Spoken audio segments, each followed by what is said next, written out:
झारखंड से दक्षिण पश्चिम मानसून की वापसी हो रही है। इसके साथ ही गुलाबी ठंड ने दस्तक भी दे दी है।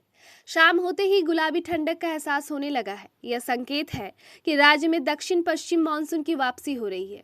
अगले 2 से 3 दिनों में झारखंड समेत बिहार, छत्तीसगढ़ और उड़ीसा से मानसून की पूरी तरह वापसी की संभावना है।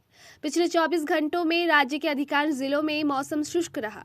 पाकुड़ में अधिकतम तापमान 34.5 डिग्री सेल्सियस और लातेहार में न्यूनतम 16.1 डिग्री सेल्सियस दर्ज किया गया। मौसम विभाग के मुताबिक 13 से 16 अक्टूबर तक झारखंड में मौसम शुष्क रहेगा। इस दौरान आसमान साफ रहेगा और बारिश की कोई संभावना नहीं है। 17 और 18 अक्टूबर को भी बारिश की संभावना नहीं जताई गई है। रांची में रविवार को अधिकतम तापमान 30.4 डिग्री सेल्सियस और न्यूनतम 19.8 डिग्री सेल्सियस दर्ज किया गया।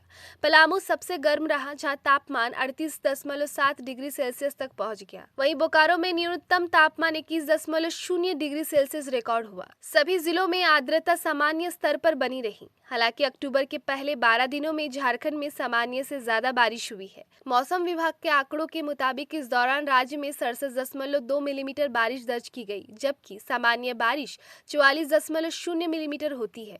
यानी राज्य में 53% ज्यादा बारिश हुई है। गढ़वा, गोड्डा, देवघर, हजारीबाग और जामताड़ा जैसे जिलों में भारी बारिश रिकॉर्ड की गई। गढ़वा में तो सामान्य से 292% ज्यादा बारिश हुई, जो पूरे राज्य में सबसे अधिक रही। राज्य के कुछ जिलों में हालांकि बारिश सामान्य से काफी कम रही।